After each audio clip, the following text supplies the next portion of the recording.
anonymous, so you don't have to worry about that if you're asking me a question. But don't be surprised if I say, "Hey, somebody asked a great question and they were wondering about this," and then I share it with the rest of the class. But my preference would be for you to um, uh, start working on these exercises and letting me know if you've got some questions associated with them. Okay. But before we do the exercises, we have some coding to do. And so this ends the lecture for this today. And so let's end the slideshow. And we have project 2B to do. So if everybody goes to the syllabus, you'll be able to click on 2B. You'll see that I have it sitting right here. But before we start on 2B, one of the first things you're going to have to do is get 2A. And if any of you, I'm looking for my 2A, I've got it up and ready to go. So here's 2A. So you should have something like this, be able to download it. And so we're going to go ahead and by the way, I don't know if I had you put these at the very top of it, but remember, semicolon is the comment. It's the equivalent of / in C. So you just use a semicolon and put these things at the top. So what I'm going to do right here is do a Control-C. And I'm going to get that.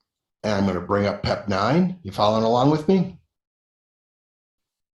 I'm going to bring up PEP9.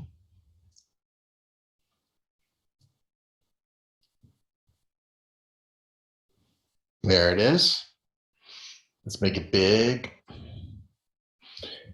Come on over into the source code. I Control-V. And then I've got it in there. Now, I do want to make sure that it's a working program. I don't want to start working on it and have it not be working. So I'll go and get my input again from the assignment. This was in 2A as well as 2B. So we're going to go and grab that. We'll go over back to PEP9. Now, where's the input? We're going to do batch input. We'll just paste it right here in this input. Command or Control-V. There it is. And now what we should see on the output is simply the ASCII values for these in decimal, because we're doing a deco. We're going to output the ASCII characters for it. So we hit this little play right here to execute the function. And we see that, yeah, if we were to pull out the ASCII chart, we would find out that 48 is the decimal value of the ASCII character 0. And so on. And they shift over all the way up to 57. And then you can see this is where our A starts, 65. And it goes on for a few all the way up to F or 70. Notice we don't output the X. And the reason is that X is our sentinel value. We detect it right there. If we're equal, if we've read in an X, we end the loop. So this is kind of where we just store and work with the value. And so right here, this is the input of the character. And I just put these lines to separate it. And this is the output of the character. And right here is us simply taking in we've read in a byte into the accumulator, and we store it into a word value right here. And that essentially converts it from the ASCII character into the binary representation of it. Deco then takes the binary of 48 and converts it into a ASCII 4 and 8 on output. And so right here, if we're going to do the equivalent of 1B,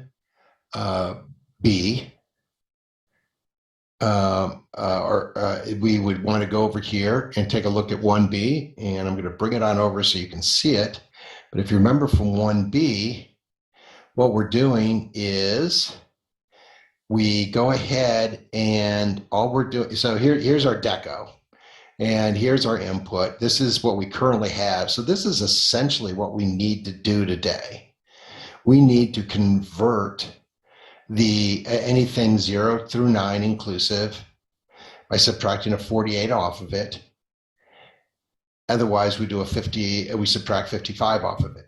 This is where taking advantage of the fact that I've promised you that our input is never going to be anything other than 0 through 9 and A through F, we can take advantage of it. So you can see here, you don't need to check. We wrote our C programs assuming perfect input. There's no erroneous input. So we don't have to check for erroneous input. And that was just to make the assembly code a little bit easier. So the only thing that we really need to worry about, and this is what's cool about it, is this AND. Now, I don't know if you remember, it was a few lectures ago, so I'll remind you. ANDs are kind of hard, are complex conditions that are kind of hard to implement in assembly language. It turns out that it's much easier to implement ORs.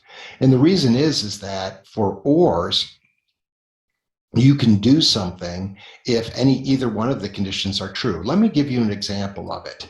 And that is, what do we do if this is false? Right here. What do we do if this condition is false? We do the else. Exactly. We do the else. So what we can do is if we applied De Morgan to this, then if either one of these is not true, we would branch to the else or is true. So we're going to not this, and if this is true, we'll branch to the else, or if this is true, we will branch to the else. So remember what I said is that if the only tool available to you is branching, falling through is not available to you. We can't really implement the then portion, but what we can do is go to the else portion. So the real trick to this, and watch what I do here, is I'm going to copy this right here, this condition. I'm going to go into my code. I'm going to put a semicolon here. And I want you to do the same thing.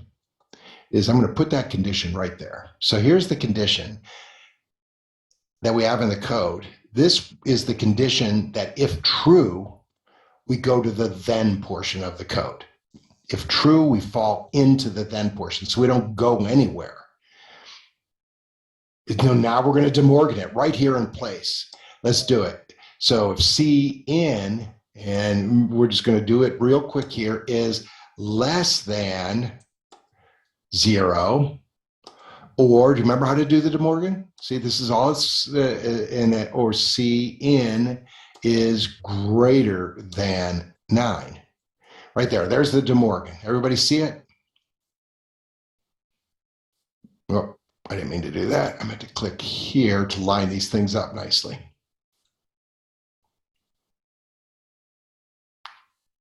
Yeah, and so the not of greater than or equal is less than. The not of less than or equal than is greater than. And then we just know that we convert an and into an or. And so here, now, if this is true or this is true, we go to the else portion. We go to the else code. And that's what's nice. We branch to the else code if this condition is true. So let's test those conditions. All right. So what we can do is we've stored word value, and we're going to manipulate value. But what we want to do is the else portion of the code is just going to be doing a subtraction. And so, but let's do the condition right now of where we branch to else. So here, by De Morganing this, we're going to branch to else if these things are true. So let's do the comparisons.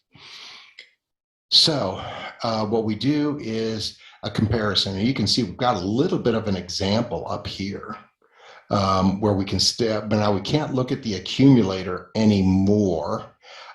Or we can look at the accumulator because it's still, actually we can look at the accumulator because all we did is store it in value. All right, so we can still look at the accumulator because it's got our character that we read into it. Nothing's changed. All right, so what we want to do is compare. Now, what's in the accumulator, a byte or a word? It's a byte, right? So compare byte accumulator. Instead of X this time, we're going to look at, we're comparing to this, right? So tick, single quote, 0, single quote, comma I. It's a value. This is a value, so we're using comma I. Now, our branch is going to be exactly this. We want to go to the else portion if that, in fact, is less than. So it's BRLT. Branch less than, we're going to go to this else. And we can say branch less than else. Now we have to do this other half here too. Okay, so let's do the comparison there. Compare by accumulator, 9 this time, comma I. And this time we're going to do what? BR, what's it going to be? GT to the else portion. All right. So that gets us right there. That's essentially the condition. That condition that takes us to the else portion. Now, if neither one of these things are true, then it must be the opposite. This must be 0 through 9. Well, what do we do with 0 through 9? Let's take a look at the C code.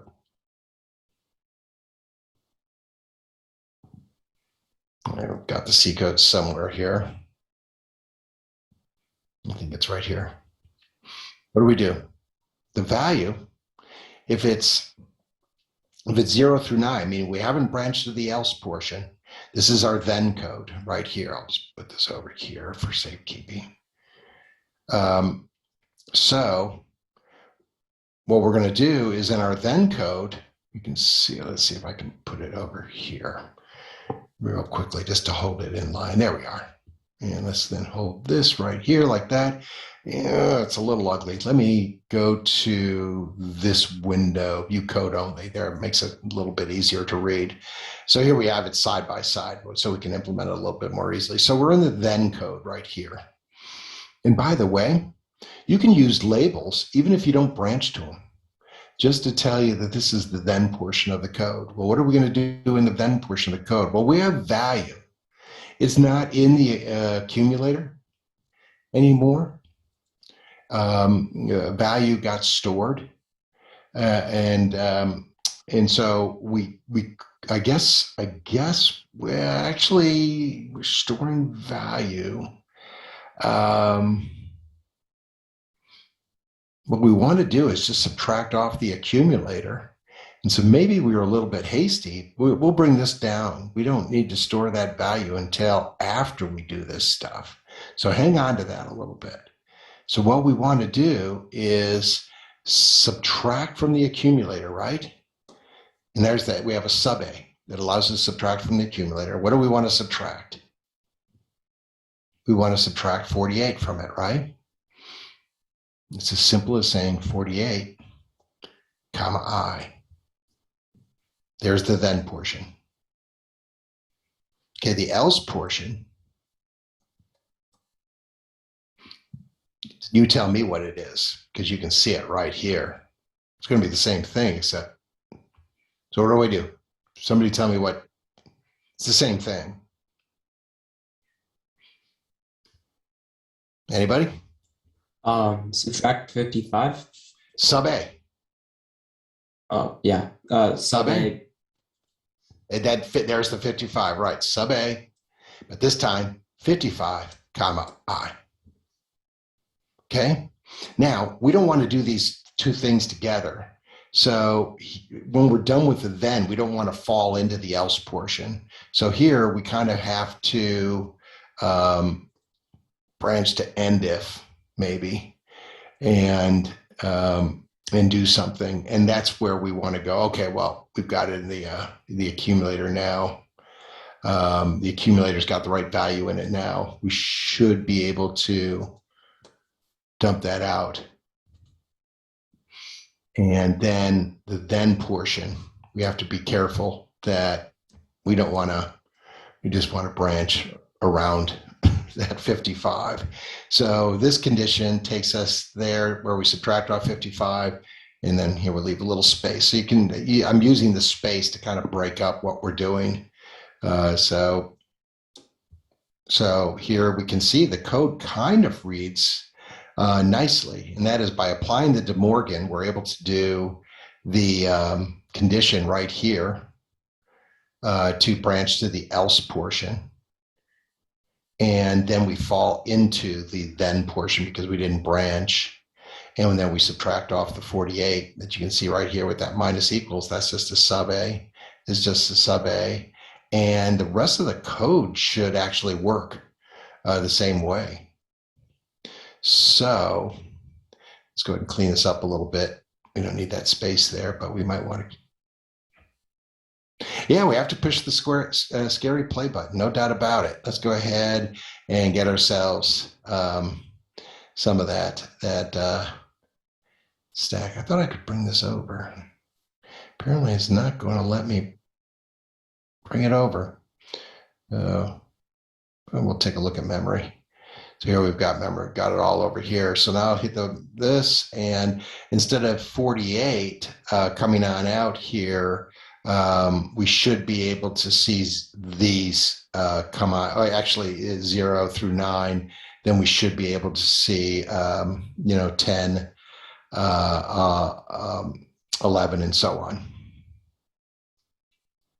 It looks like we nailed it.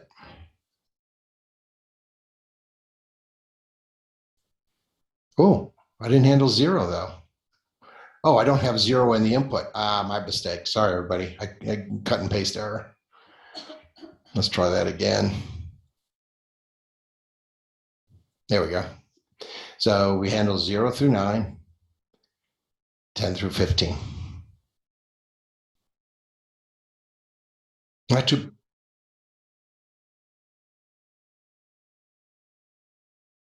Oh, there's where my 0 went. I wonder what happened there.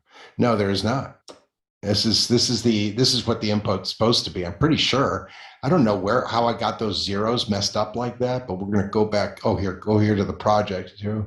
Yeah, this is what the input should be. I don't know how I moved that 0. It must have been somewhere I just cut and paste accidentally and pushed it there. It's that mostly that dragging stuff, the fact that you can drag now. This is a feature that wasn't in there for a few years ago, that you're able to select highlighted code and drag it somewhere. And so if you do this and then you drag and it's writable, you can actually move 4 or 5 anywhere else within an editor. Very nice feature, but I seem to mess up text a lot with that feature. And it might be because I'm just not used to it.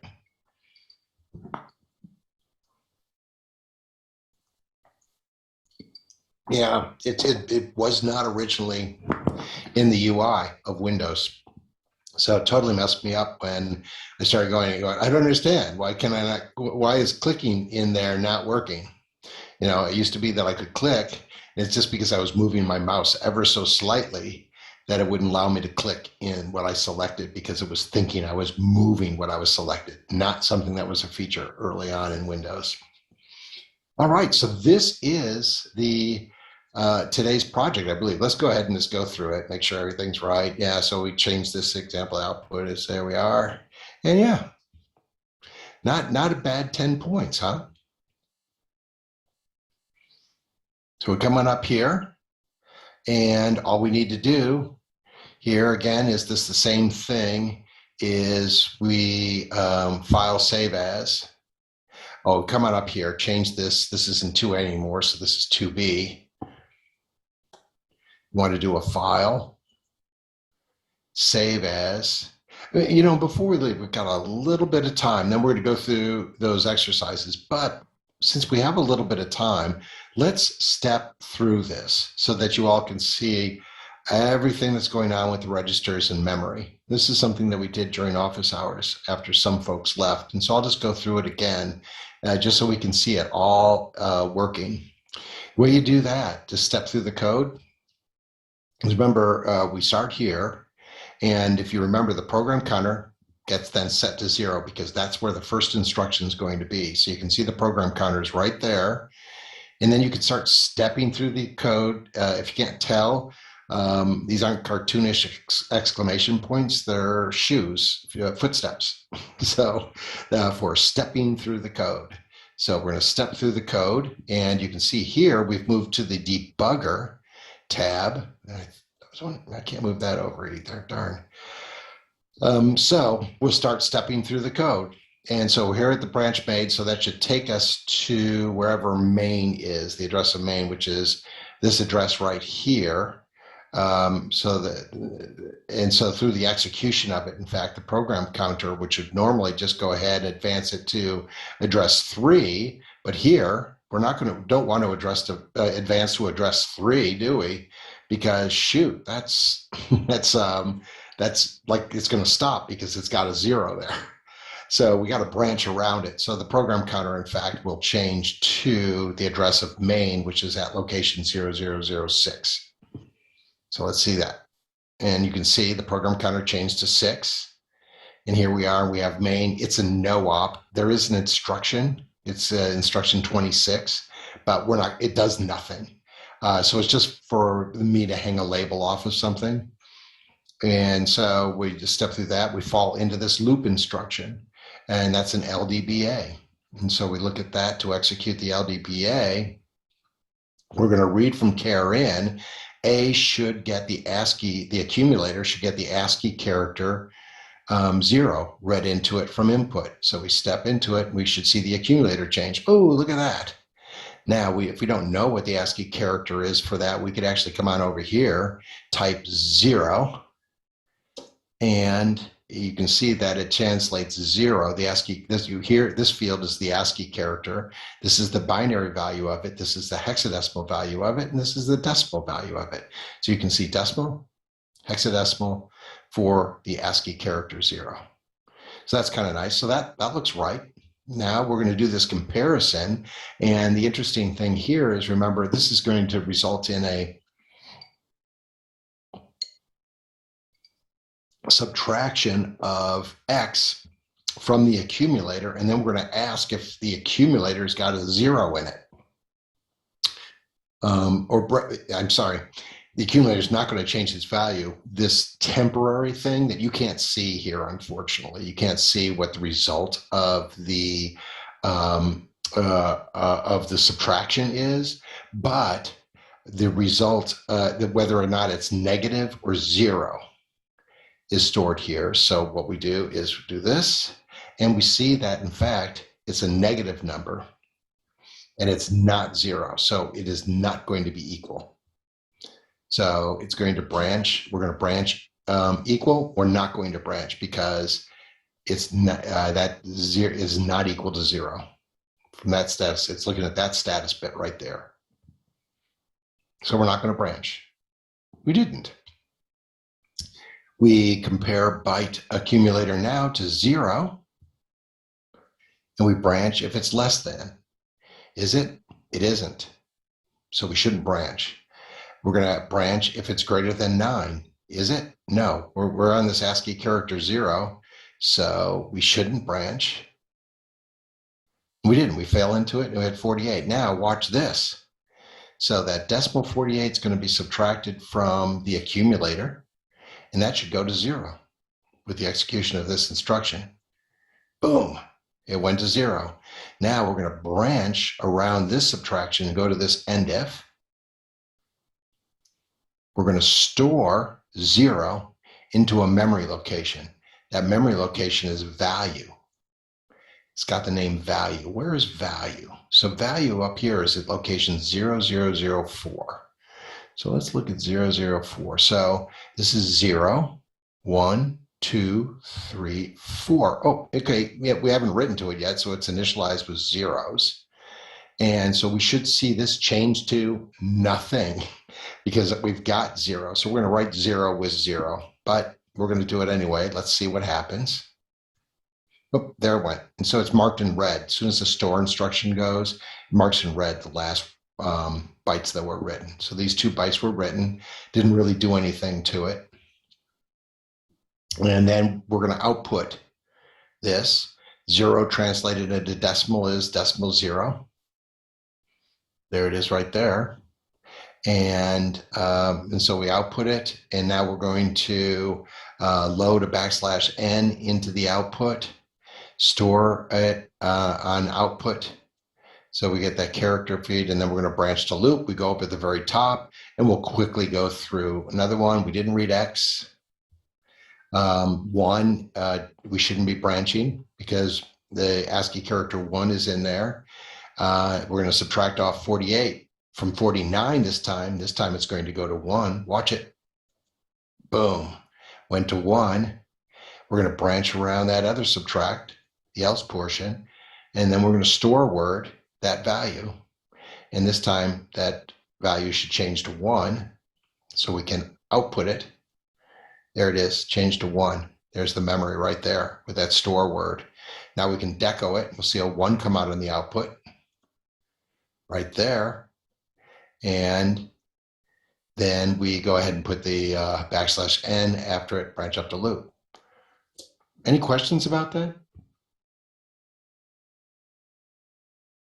Now, is it to be or not to be?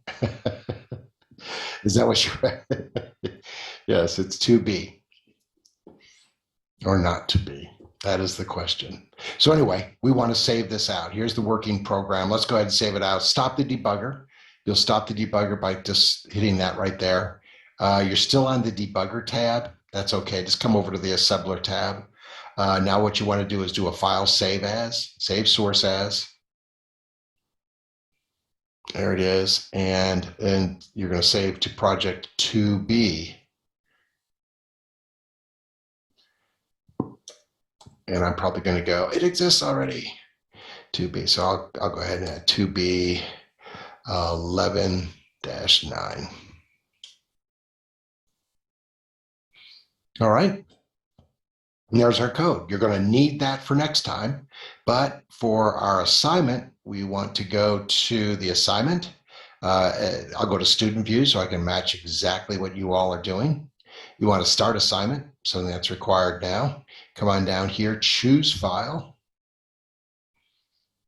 I went and put mine in downloads. There it is right there. I select it.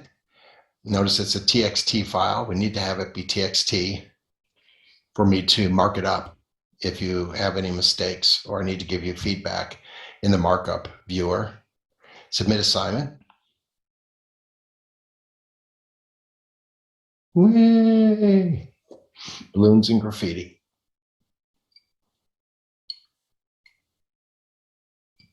Yep. I hope you all thought that was fun. It's kind of interesting, I think. But if you're not getting, I can only share with you when I was a student learning assembly language. If you're not getting it, let's say, hey, I'm really struggling with this thing. Going into PEP 9, doing that debugger, stepping through it, and looking at the registers change. When I was in school, I had a similar type of interpreter program that allowed me to step through it just like that, where I could see everything going on. And that's when I had my aha moment. That's when I went, oh, I get this. And so you see, as soon as I saw the machine working, I'm like, oh, yeah, okay. Okay, store word, store byte. Oh, gosh, yeah, okay, I totally get this. And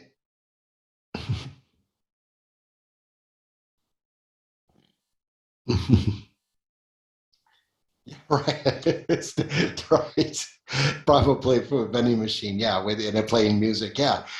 So put that program in there. It's got all of the instructions that we're going to use throughout the semester. It's really got the right collection of them.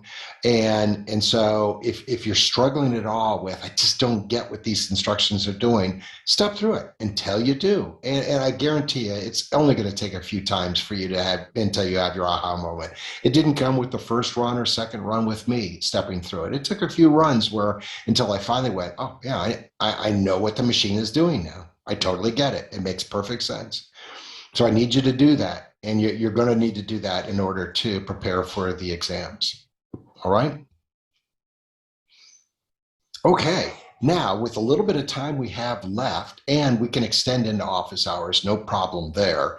Let's get you prepped for the let's go back to the syllabus, and you have this due today, and I want to make sure you turn it on in, is the disassembly assembly. So we have these, there's a lot of questions. So it's going to take a while to get through it. So leave yourself enough time.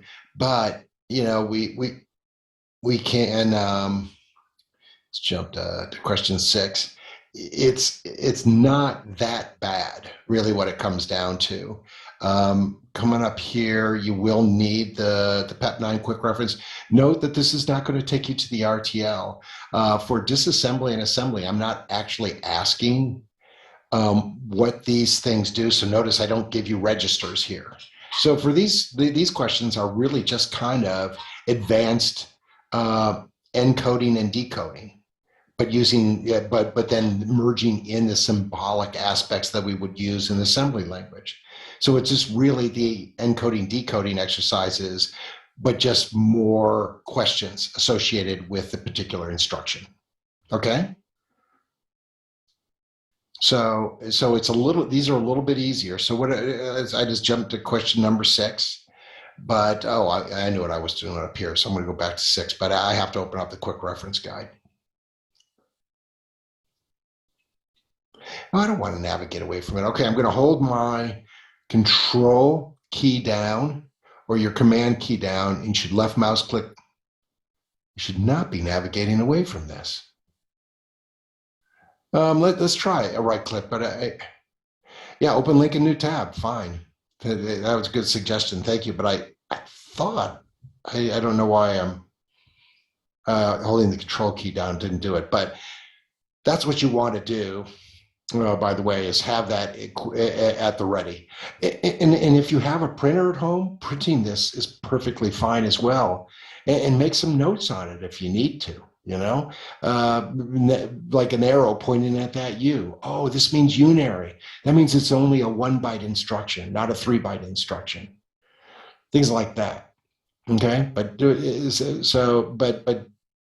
the most part, I've told you, the various tricks that I use with respect to that. But we don't even worry about unary and non-unary at this point. For this, other than the fact that we're going to provide an operand in the ultimate instruction. But I mean, here we can almost, without even using the whiteboard, the 8-bit instruction specifier in binary is like 4 zeros and 0011, right? And here, now we have to go and look it up. So we're going to go look up 000011. Did I branch to 6? After all of that, I'm doing 1 again. Forget that. Let's go to 6. I think I did that last time. So let's go to 6. This is more interesting. It's the opposite way. You've got ASLX. What is this? Oh, okay. So that changes things a little bit. So we're going the opposite way now. And that's why I wanted to jump on down. And so here we do need the whiteboard. So let's bring that on up.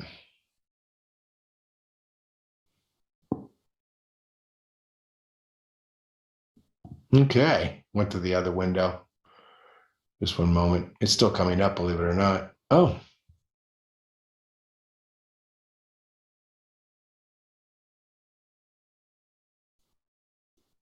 That's good. I got a new message from Microsoft concerning my privacy. Yeah, okay. I didn't know it was going to. Something new is happening here. Sorry about that. Always something new. Okay. Made me log in on my whiteboard because Microsoft is respectful of my privacy. Thank you. Oh, this is all different. Okay, I got upgraded.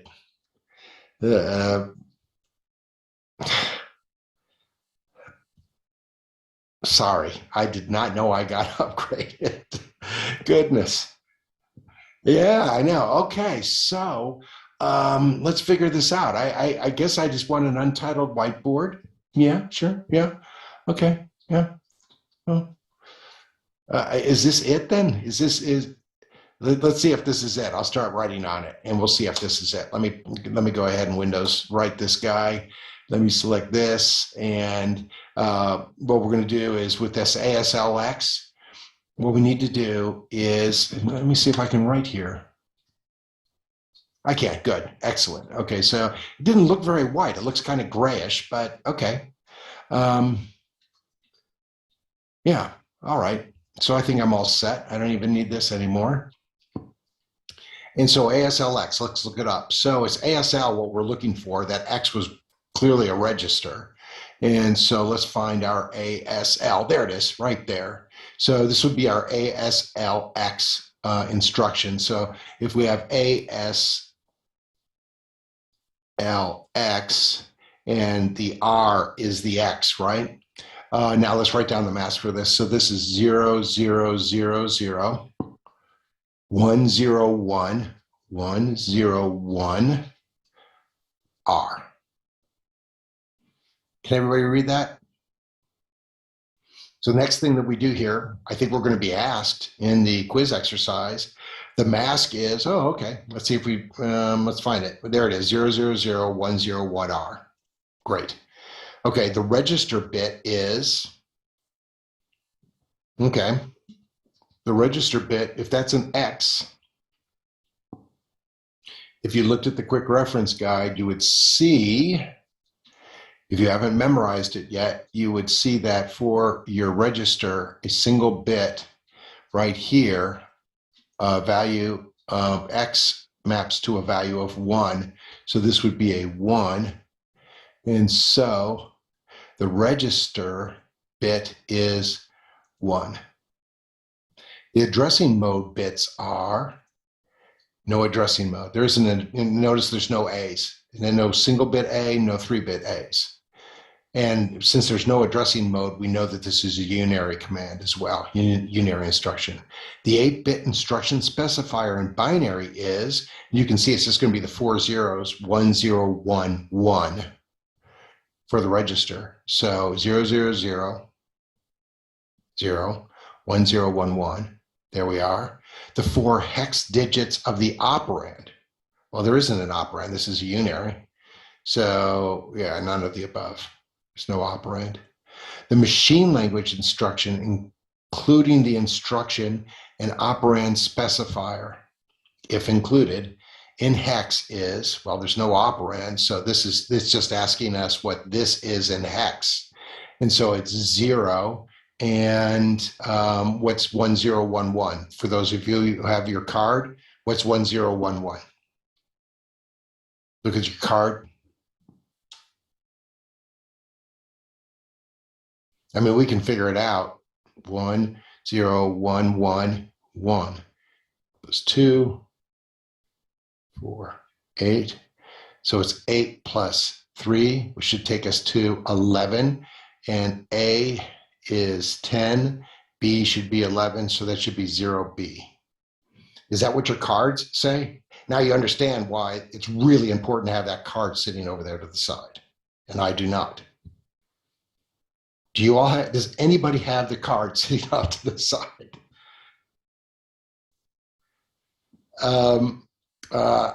Okay, next class, well, before you do these exercises, fill out that card. And you all know what I'm talking about, right? That card looks like this. On a piece of paper, at the very top of the piece of paper, it looks like this.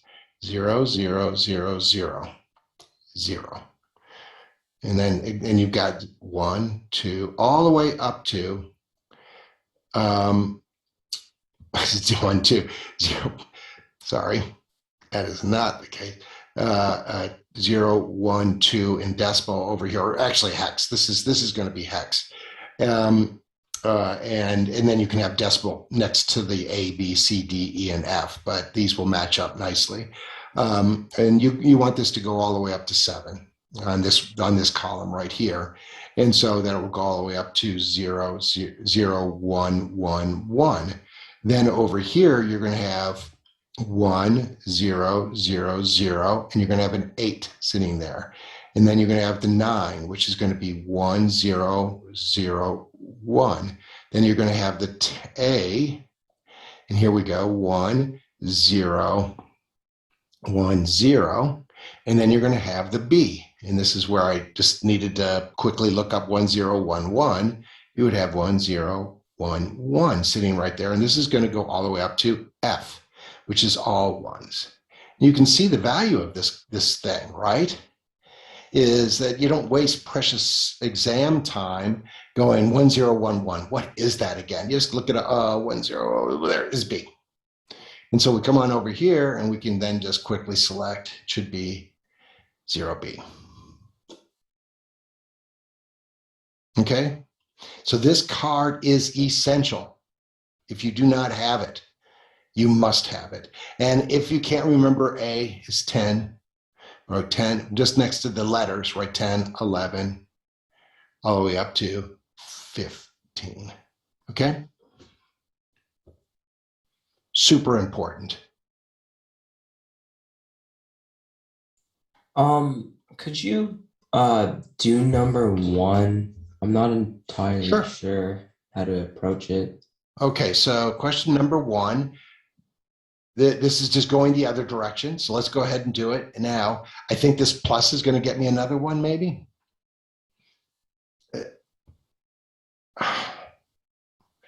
Is it Microsoft? I tried notes, but I mean, I guess, is it in these colors?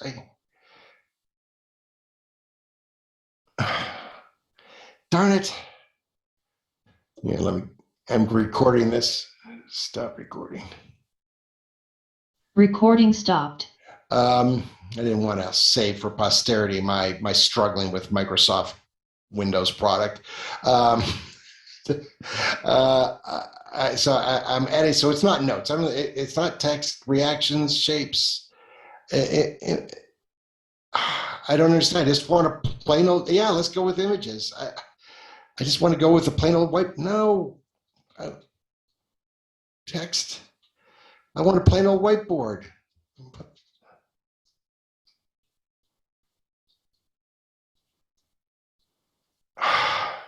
Okay, I'm just.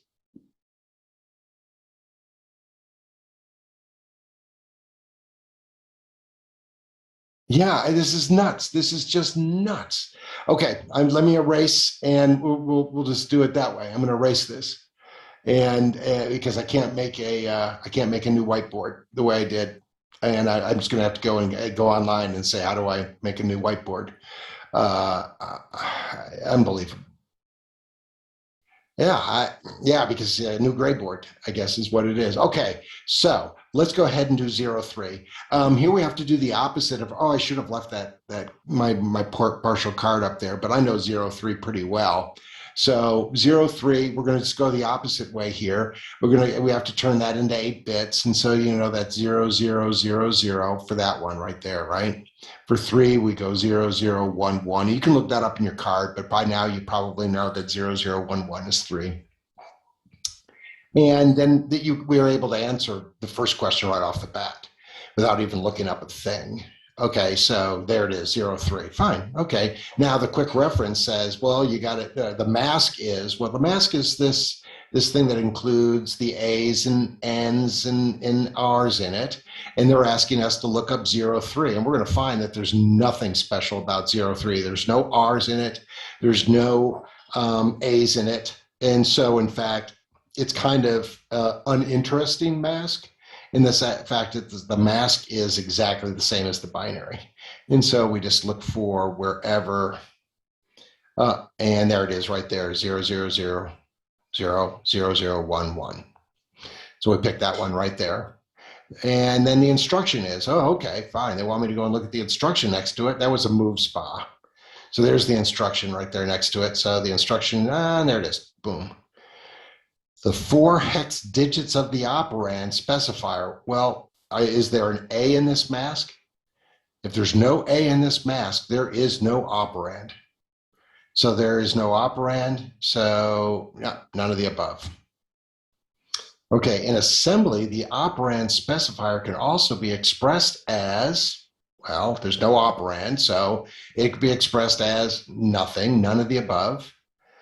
The symbolic addressing mode is, well, there is no addressing mode. So this is another, none of the above, a full instruction. Operation and operand is, well, this is just going to be the move spa, right?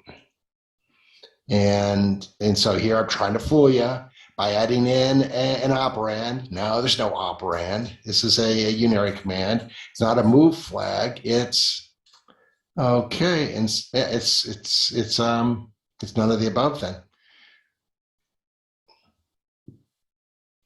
Did I get that right, anybody? Let's see if I got that right. I hope that's right. Let's submit it. Just make sure I'm right. Yeah. Yeah, exactly. I was a little bit 7 to 7. Yeah, so I got it right. So obviously, without the operand, you just have to be. That's really making sure. If you don't know a unary command doesn't have an operand, you could have gotten this could have gone really wrong for you, right? So you've got to. If the anything that you get down is, wow, I'm really going to know the difference between unary and non-unary, and in particular the operand. But let's go ahead and find one with an operand so we can at least answer positively to these. So let's retake this exam, and then we'll find one that has an operand. I'm trying to get to the top, and I don't see the scroll, but I want to take the quiz again. And this time, let's bounce down to a more interesting one. Let's look for, one of the larger values you can see right here. So let's do 1822. So you see this one right here? Let's do this one. So the 8-bit instruction specifier, well, now because this has an operand, this is a little tricky because you have to go for the first byte. So the 8 bits that we're talking about here, this one's got an operand on it, but the 8 bits instruction specifier. Oh, and by the way, I have on occasion been a little tricky where I will give you a unary command, but put the operand in there anyway. So this, for example, you might see 030022. Just as a little, why should I give you a hint as to that this is a unary command by putting a single byte there? So I'm being kind here in the sense that this is probably a non-unary command and it does have the operand, but beware, I could have 03 here, and we just saw up here 03 is a unary command and doesn't have an operand. But there's nothing wrong with me putting 030022. You just ignore the 0022. Plays no role whatsoever. Okay? But in this particular case, we have 1-8. So let's see if, in fact, the 0022 plays a role. And I think it does the last time I looked at the PEP9 Quick Reference Guide. So 1-8 gets converted into 0001. And 8, I remember, is 1000. So that should be our binary right there. 0001, there it is right there. Now we have to go and look at the mask.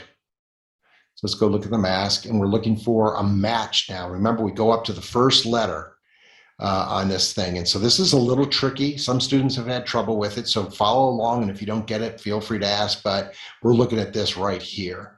There's our match. You can see that we match 0001, 100, and then we hit a letter, and so there's our match.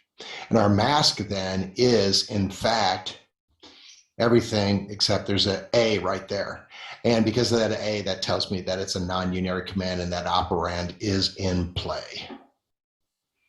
Okay, that operand is in play because of that A right there. Okay, so this is what the mask looks like. Let's come back over here. The mask is 0001, 100A right there. The instruction is, and here the instruction is going to be, we saw it, what was it, branch equal? I think it was branch equal. Yeah, BR equal. There's the instruction right there. BR equal. BR guessed, BR equal.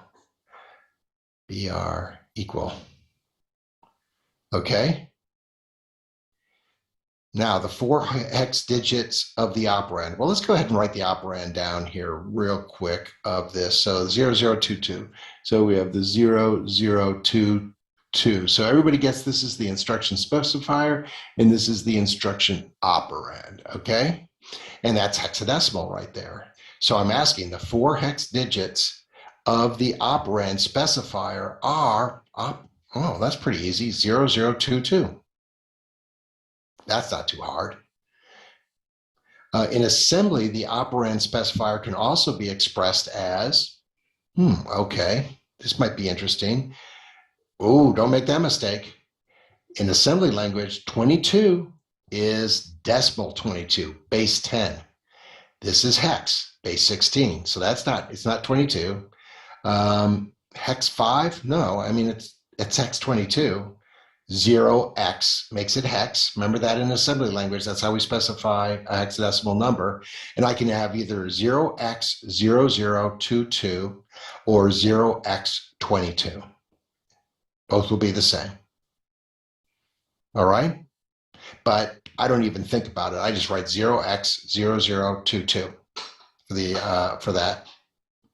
The symbolic addressing mode is, okay, so we have addressing mode. It's got a 0 right there. What is it in the symbology? Let's take a look.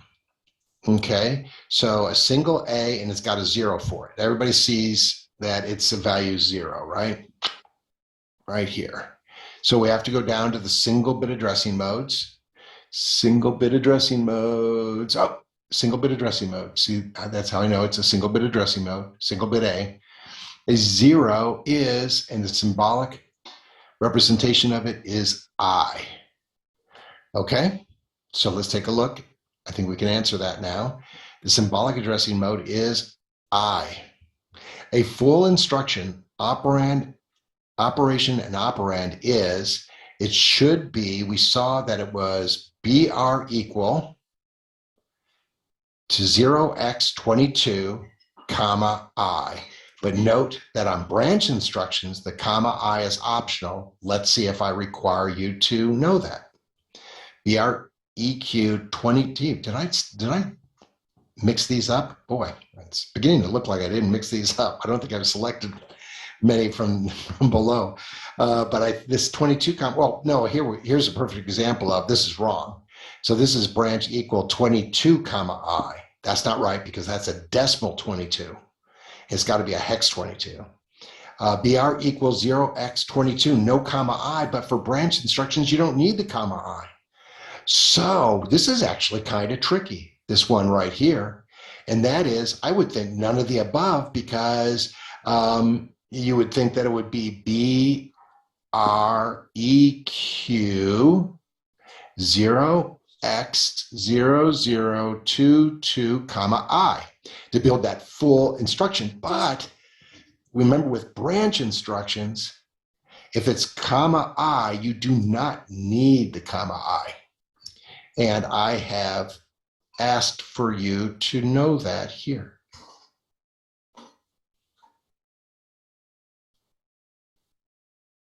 Okay, let's grade this, see how I did.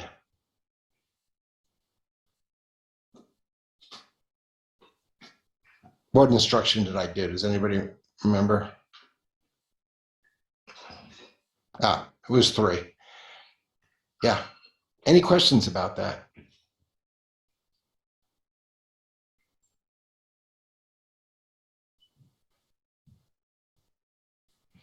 All right. Okay, well, do you think you can do the rest of these and turn them in?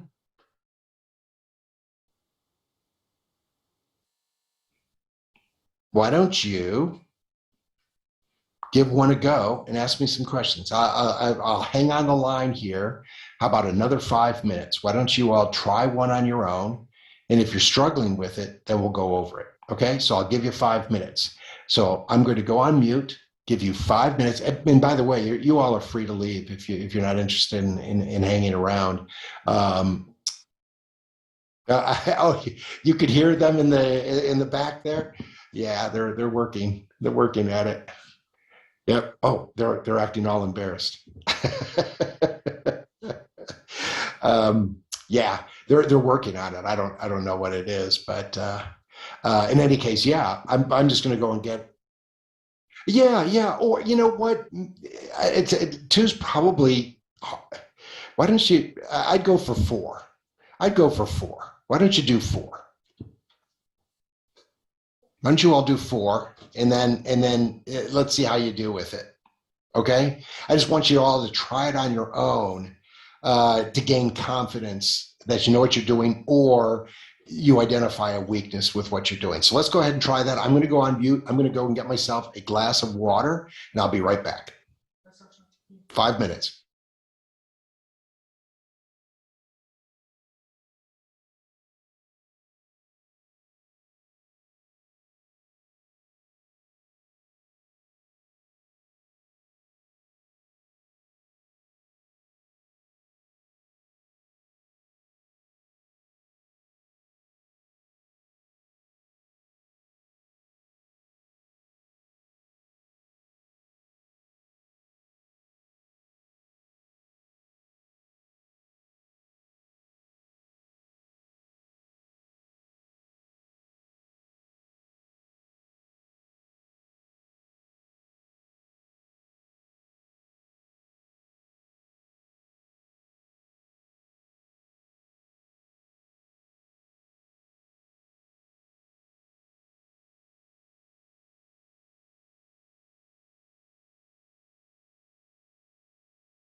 And I'm back.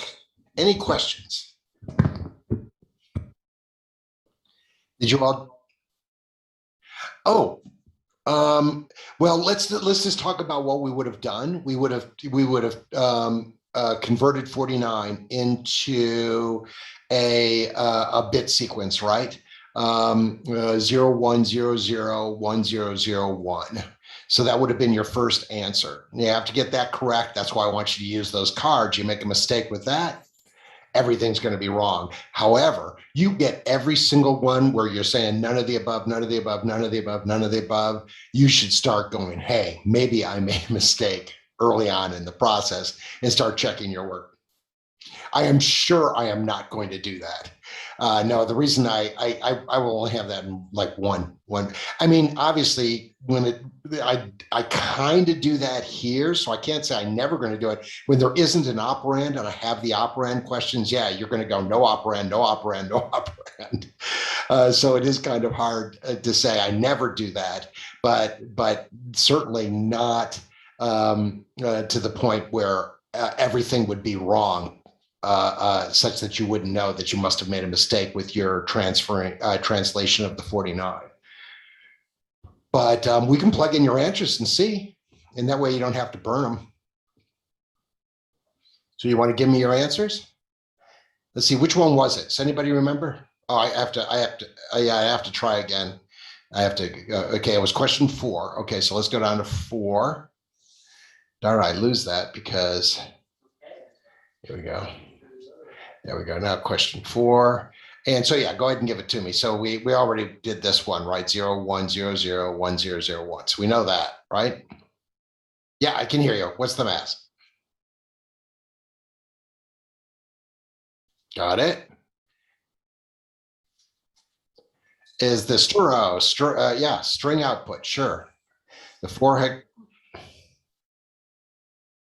oof, oof.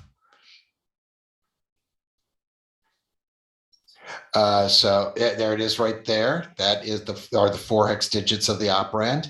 And this is supposed to be like an easy point, right? If anybody's struggling on this, then let's get that worked out because I want you to get that easy point. The assembly operand specifier can also be expressed as, this is an easy point. It is, no, that's 15. F is 15. This is where you have to have that card. You got to have that card.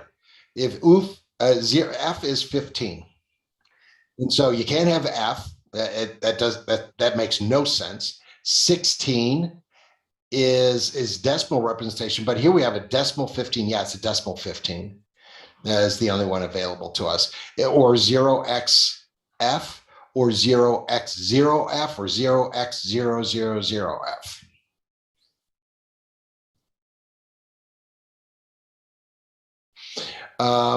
Okay, but I don't know. We're going to see.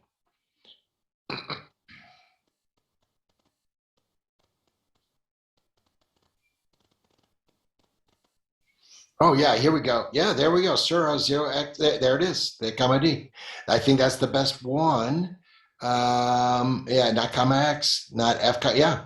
This is the best one.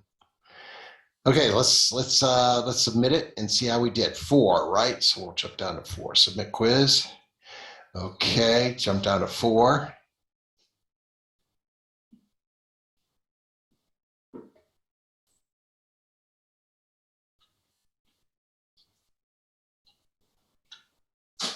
Well done.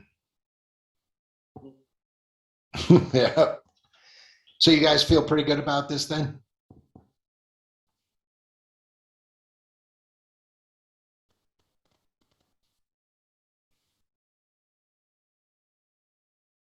It's due at midnight, and this is not going to take you long. I mean, how long did it take us to do this one right here? How long did it take you? I mean, less than 5 minutes. I know I was gone less than 5 minutes. So this is less than 5 minutes. So we're really talking, and this is one of the harder ones, right? And so we're really talking about how many questions? Uh, 9. Yeah, 9 times. So we're really only talking about it tops 30 minutes of your time because we already did 3 of them. So 30 minutes. You can spare me 30 minutes.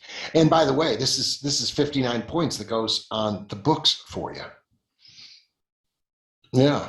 So and you all know how to make it so that your attempts, so that you get some wrong, you want to go and get the points, you go it again. Write down your answers so that when you go and answer again, you know, oh, I got 7 for 7 on this one. I know all.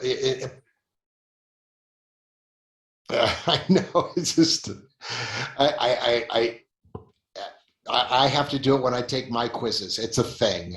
When I have to take my quizzes for the online classes that I take for COC or the ones that I do for my job, I have to take them again. And so I've developed this technique. I write down my answers, what the answer is, because then there's a shuffle in there. So you can't just say, oh, it's A or B or D or something like that.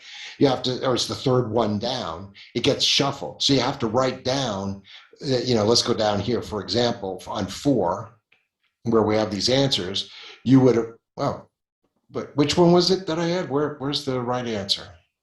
6, was it maybe? No? Okay. I'm confused. Oh, I don't know. Yeah, I don't know why I don't have it in there, but why the answers aren't in there. But you just have to write down all the answers that we came up with. BR equal, it takes a little bit of writing, but overall it's faster than on your retake.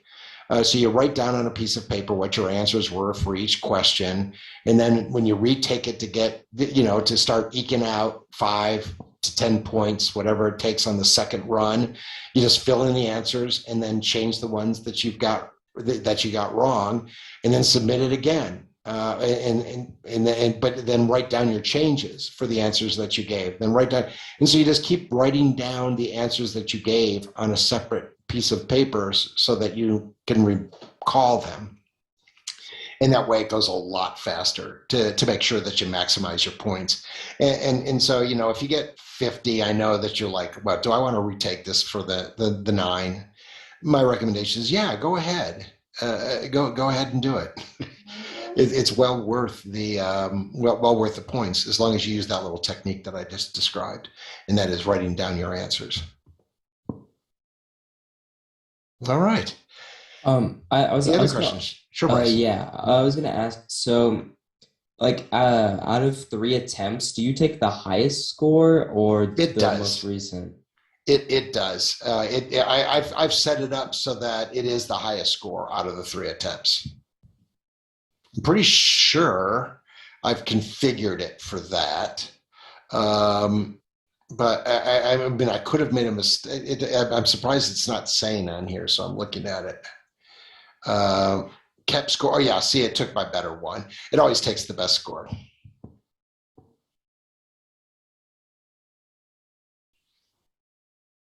So you should be able to keep improving it, and it will. But if you make some crazy mistake, don't worry about it. It will still keep your higher score. But I know this is a pain. I feel your pain. I can honestly say I feel your pain, because all my quizzes I have to do this with.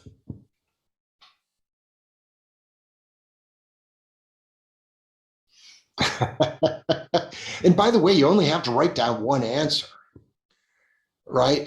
For each A, B, C, D, you just have to write down what you answered. And then if it turns out it's wrong, you draw a line through it and put your new answer. So you overall, you're just writing down yeah,